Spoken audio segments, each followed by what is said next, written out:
Assalamualaikum warahmatullahi wabarakatuh. Salam sejahtera untuk kita semua. Jumpa lagi dengan saya Kuswantoro di mata kuliah Geografi Fisik 2 dengan materi infiltrasi bagian kedua. Adapun tujuan dan subpokok bahasan sebagaimana terlihat pada slide ini. Yang pertama, mahasiswa mampu menjelaskan variasi spasial dan temporal infiltrasi. Kemudian, mahasiswa mampu menjelaskan model infiltrasi. Baik, selamat menyimak video presentasi ini. Semoga bisa dipahami dan tentunya bermanfaat bagi kehidupan kita. Selamat menikmati.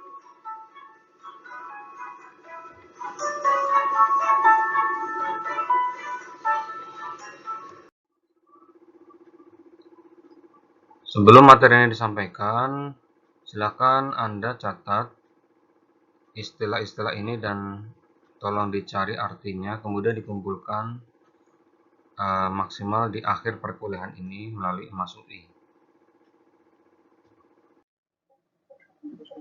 Sebelum kita lebih jauh membahas mengenai bagaimana variasi infiltrasi, baik secara spasial maupun temporal, kita coba perhatikan dulu pada gambar berikut ini.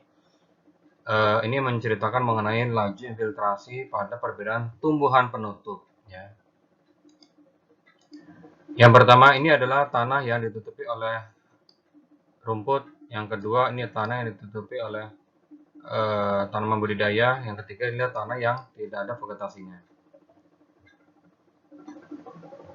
Tanah yang ditutupi oleh rumputan atau vegetasi cenderung memiliki kelembaban tanah yang lebih tinggi dibandingkan dengan tanah yang cultivated ini, ya. Karena dia ada kalanya disirami, ada kalanya tidak disirami, ya. Dan ada kalanya ada vegetasi, ada kalanya tidak ada vegetasi, gitu ya. Ketika ada vegetasi, maka kelembaban tanah bisa dipertahankan. Ketika tidak ada vegetasi, maka tanah tersebut cenderung akan lebih mudah kering, ya. Sehingga akibatnya kalau itu didiamkan akan seperti ini, ya, menjadi tanah kering atau crusted yang permukaannya itu mirip seperti kerak atau kulit. Nah, sehingga respon permukaan yang berbeda seperti ini terhadap air hujan yang jatuh akan berbeda-beda, ya. Dan itu bisa kita lihat dari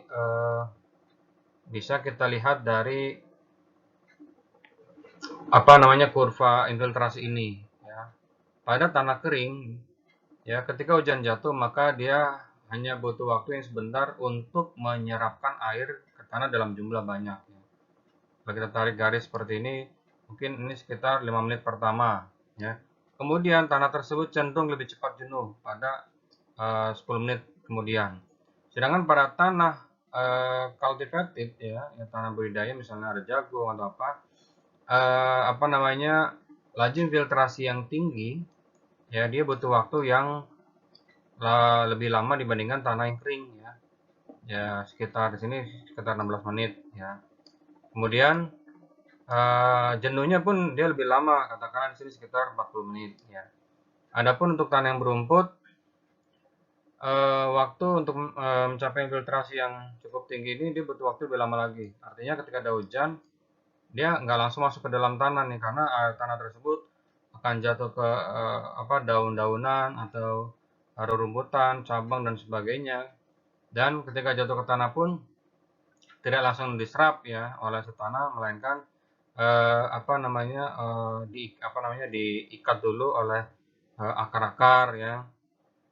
Baru kemudian setelah beberapa waktu air tersebut masuk ke dalam tanah yang ketika dia sudah terjadi infiltrasi, maka infiltrasi itu akan terus terjadi, ya, dengan penurunan yang sedikit, ya, dengan penurunan sedikit sampai pada kondisi tertentu, misalnya selama 1 jam, baru tanah yang berumput ini mengalami jenuh, dia tidak bisa lagi menerima air hujan untuk diserap. Dari sini kita bisa melihat bahwa peranan vegetasi pada permukaan lahan tersebut sangat-sangat penting bagi proses infiltrasi yang kemudian nanti akan menjadi cadangan air tanah Dan tentu ini akan mengurangi terjadinya genangan ataupun banjir, ya. Oke, selanjutnya, bagaimana perbedaan laju infiltrasi pada tekstur tanah yang berbeda? Kita bisa melihat pada tabel ini bahwa semakin kasar tekstur tanah tersebut, maka laju infiltrasinya akan semakin besar, ya.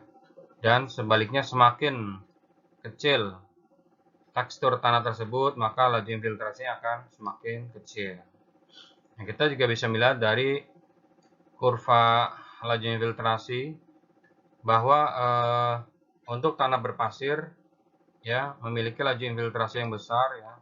Ini bisa kita lihat ya kurva ini ya pada waktu yang sama dia memiliki laju infiltrasi yang lebih besar ya. Lebih besar dibandingkan laju infiltrasi yang setelahnya. Namun untuk pasir dia memiliki laju infiltrasi yang lebih besar daripada silt loam maupun silty clay. Dan kita lihat juga di sini untuk tanah berpasir, waktu untuk mencapai titik jenuh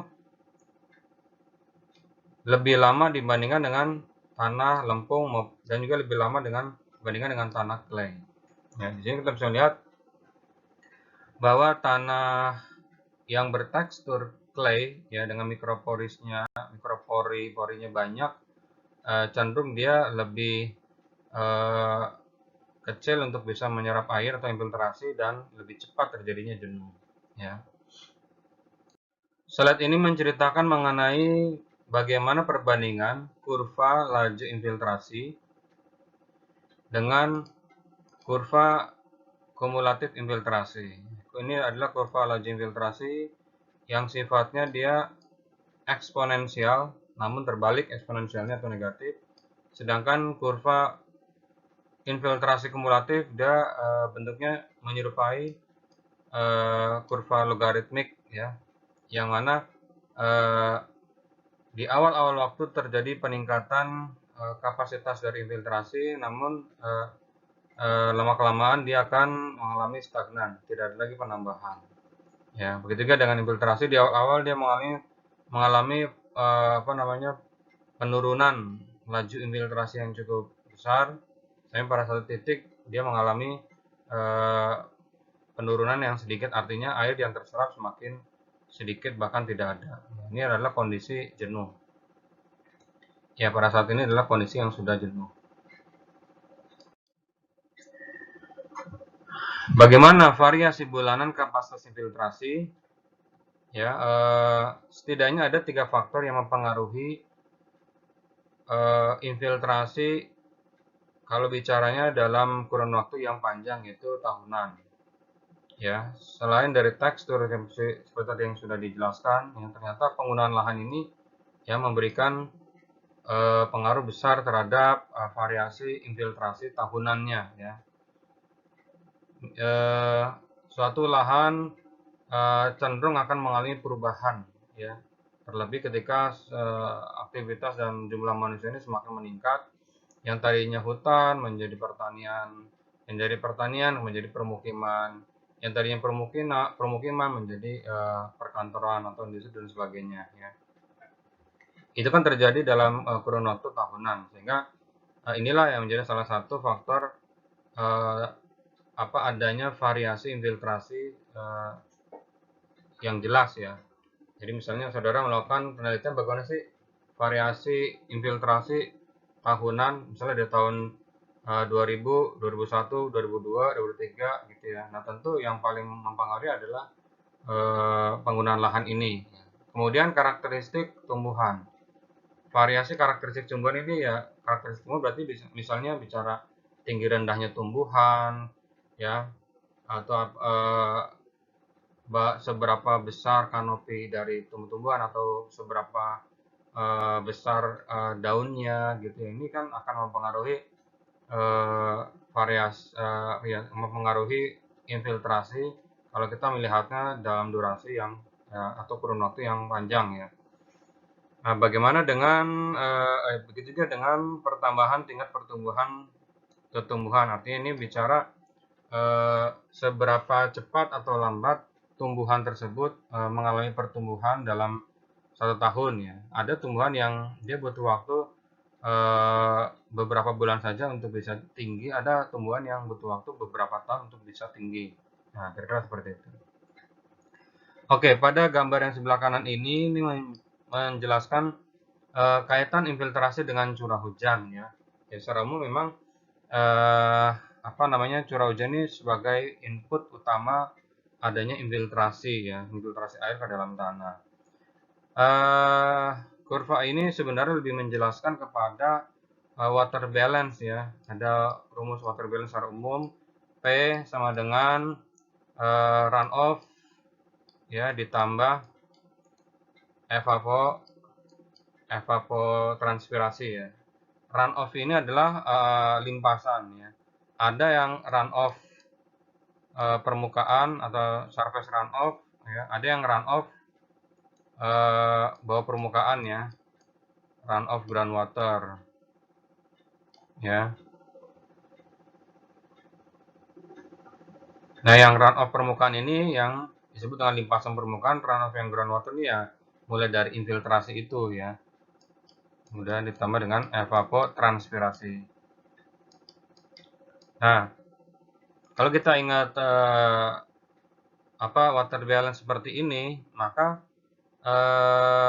dengan data infiltrasi yang kita miliki ya seperti ini kan melalui hasil melalui pengukuran lapangan ya, kita kan bisa mendapatkan kurva seperti ini ya. Dari sini ya kita bisa menghitung berapa sih volume total dari infiltrasi tersebut ya, mengacu kepada durasi hujan ya, terjadinya hujan ya, misalnya dalam waktu 10 jam berapa nih total infiltrasinya, kita bisa tahu ya. Curah hujan pun kita bisa tahu berapa total curah hujan dalam 10 jam misalnya ya. Nah, dari situ kan kita bisa menghitung berapa sih volume air yang mengalir di permukaan. Sehingga rumusnya P sama dengan bukan P ini ya. Sehingga rumusnya mencari runoff permukaan ya, RS sama dengan P dikurang runoff yang bawah tanah ya, ini termasuk infiltrasi ya, dikurang evapotranspirasi seperti itu. Sehingga pada grafik ini wilayah yang diarsir ini ya, wilayah yang diarsir ini merupakan selisih antara curah hujan dengan infiltrasi ya. Sehingga kita bisa mengetahui berapa jumlah air yang menjadi aliran permukaan. Infiltrasi itu juga bervariasi secara musiman ya. Artinya ketika musim hujan dan musim kemarau dia memiliki nilai yang berbeda. Ya, kita lihat dari studi kasus ini yang ada di Michigan ya, ini adalah beberapa sungai. Jadi bisa dirata-ratakan bahwa kapasitas infiltrasi yang ada di beberapa sungai Michigan ini pada awal-awal tahun ya, Januari, Februari, ya, Maret dan seterusnya, ini lebih kecil dibandingkan dengan pada bulan-bulan mulai dari Agustus, September, Oktober ya, ini meningkat ya. Tentu itu dipengaruhi juga oleh curah hujan. Kita bisa melihat grafik curah hujan ini yang berwarna hijau ya, bahwa ternyata puncak musim hujan terjadi pada bulan ya Agustus, September, Oktober ini, 3 bulan ini ya. Sehingga wajar saja pola atau kurva infiltrasinya dia sejalan dengan pola curah hujannya seperti ini ya.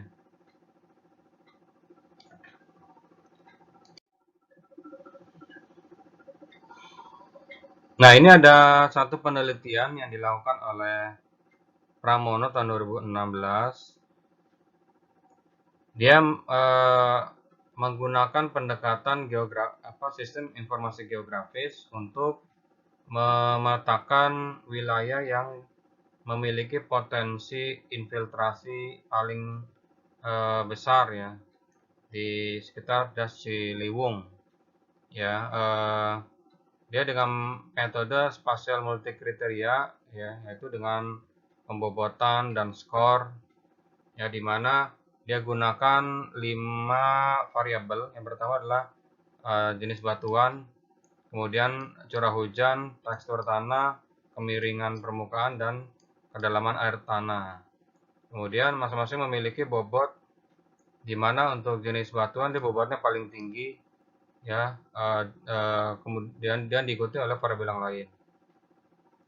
Nah, dalam menggunakan dalam menentukan wilayah potensi infiltrasi, ya, maka dia lakukan overlay dari kelima variabel ini, ya, overlay, kemudian dilakukan perhitungan bobot dan skor dari masing-masing setiap poligon yang terbentuk hasil overlay ini, ya. Kemudian dihitung dan hasilnya seperti ini, ya. Hasilnya seperti ini, bahwa wilayah yang berpotensi infiltrasi yang besar atau memiliki kapasitas infiltrasi besar adalah wilayah yang di bagian tengah dari Das Ciliwung ini, ya. Jadi ternyata bukan di bagian hilirnya, ya. Justru yang hilir ini yang wilayah potensi infiltrasinya yang rendah. Oke, ini menarik ketika dikaji, ya, dan saya harap kalau teman-teman mau bertanya tentang masalah ini bisa saya jelaskan lebih lanjut lagi. Nah, kita sebagai seorang geograf dalam mengkaji sebuah wilayah tentu membutuhkan data spasial yang lingkupnya tidak sempit, ya. Lingkupnya tidak sempit. Sehingga dibutuhkan pendekatan-pendekatan yang memang memungkinkan dilakukan oleh seorang geograf, terutama dalam kaitannya dengan infiltrasi. Bagaimana caranya kita bisa mempunyai peta infiltrasi sejabodetabek, ya. Tentu ini kan tidak mudah kalau kita melakukan pengukuran langsung di lapangan, ya. Ada berapa ratus bahkan beberapa ribu titik yang harus kita lakukan di lapangan, ya. Tentu membutuhkan waktu, tenaga, biaya yang besar, ya. Dan itu pun hasilnya belum tentu akan akan menjadi standar, gitu ya, karena infiltrasi itu juga kan tadi sudah kita bahas, dia secara waktu, secara temporal dia memiliki variasi. Di musim kemarau, musim hujan dia cukup bervariasi, ya. Artinya kalau kita melakukan pengukuran infiltrasi hanya sekali, ya tentu itu hasilnya tidak bisa menjadikan sebagai standar infiltrasi di sebuah wilayah, ya. Harus mewakili dari segi temporalnya juga, ya. Dan ini yang tidak mudah.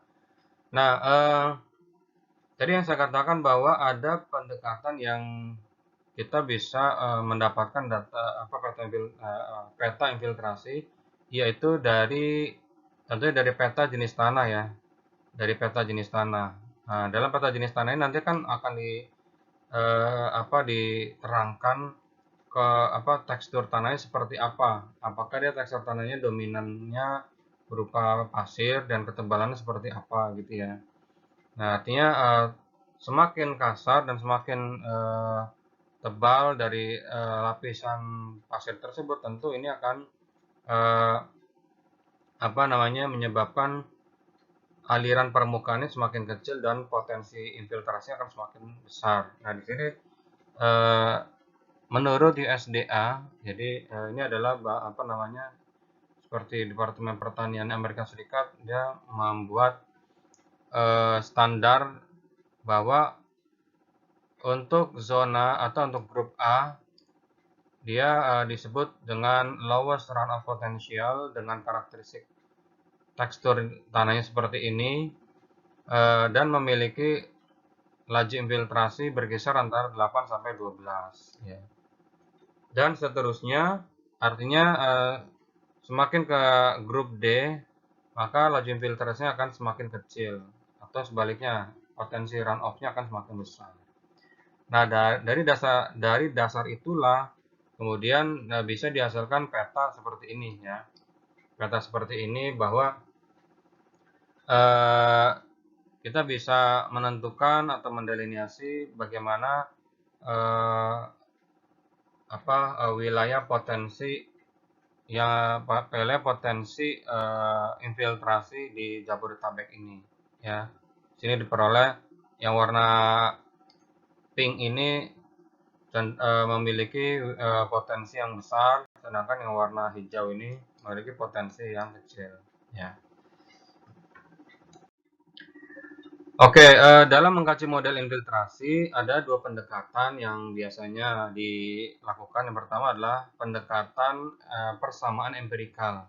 Ya, seorang peneliti dengan mudah kita bisa menggunakan salah satu fungsi yang sudah dibuat oleh ilmuwan-ilmuwan terdahulu ya, seperti Horton ya dengan rumus ini, Kostiakov dengan rumus ini dan seterusnya. Ya. Nah, masing-masing ilmuwan tersebut atau masing-masing rumus tersebut memiliki parameter yang berbeda-beda ya. Tentu ini hal yang bisa dikatakan hal yang membedakan antara satu peneliti dengan peneliti lain. Dan dalam istilah ilmu penelitian ini adalah keterbaruan dari penelitian ya. Misalnya Horton. Parameter yang digunakan oleh Horton dalam menghitung laju infiltrasi yaitu dia melihat dia membutuhkan kapasitas infiltrasi di awal, kemudian kapasitas infiltrasi di akhir dan konstanta. Ya. Kemudian Kostiakov ya, yang paling dia butuhkan itu adalah alpha, yaitu parameter function of soil condition, jadi fungsi parameter dari kondisi tanah ya. Tentu ini biasanya nanti ada kriteria lebih detail lagi ya kalau kita mempelajari ini. Dan seterusnya seperti itu. Ya. Ini juga beberapa fungsi lain yang bisa digunakan untuk menghitung laju maupun volume infiltrasi ya. Nah, pendekatan yang kedua dalam mengkaji model infiltrasi adalah pendekatan yang berbasis fisik ya, atau physical based model, yang mana model ini menggunakan pendekatan yang disederhanakan untuk mendeskripsikan aliran air di dalam tanah, terutama bagian depan air dan sebagai fungsi dari parameter fisik tertentu. Di antara model yang disajikan pada tabel sebelumnya itu ada dua model yang paling umum digunakan, yaitu model Philip dan model Green and M. Ya. Jadi yang penekanan di sini adalah pendekatan yang kedua dalam mengkaji infiltrasi itu yaitu dengan model berbasis fisik. Jadi kita dengan melakukan pengukuran langsung di lapangan dari parameter yang sudah ditentukan. Ya, ini tujuan untuk menghitung berapa besar laju infiltrasi. Ya. Oke, salah satu perhitungan infiltrasi yang umum dan mudah untuk diterapkan yaitu metode Horton. Ya, rumusnya seperti ini, FT 9 FC plus dalam kurung F0 kurang FC dikali E pangkat minus K kali T. Ya, di mana FC ini merupakan kapasitas infiltrasi konstan, di mana tidak ada lagi penurunan dari laju infiltrasi tersebut atau air pada kondisi air sudah jenuh ya. Kemudian F0 ini adalah kapasitas infiltrasi awal. Ya. Nah, bagaimana menghitung volume infiltrasi? Jadi, rumus dari laju infiltrasi kan seperti ini ya, Ft sama dengan D, atau ini adalah turunan dari volume infiltrasi. F besar ini adalah volume infiltrasi. Maka menghitung volume infiltrasi itu dengan cara mengintegralkan dari laju infiltrasi tersebut ya. Dan ini adalah rumus Horton yang kita gunakan. Maka hasilnya adalah seperti ini. Ini adalah tabel contoh hasil pengukuran laju infiltrasi di lapangan pada tiap tiap periode waktunya, kemudian dilakukan perhitungan berapa sih laju infiltrasi keseluruhan ya. Dengan rumus yang tadi disebutkan ya, maka akan diperoleh berapa laju infiltrasinya. Ya, lebih detailnya lagi nanti akan disampaikan di kelas praktikum oleh dosen yang mengajar ya. Saya rasa itu saja yang bisa disampaikan pada materi ini. Terima kasih.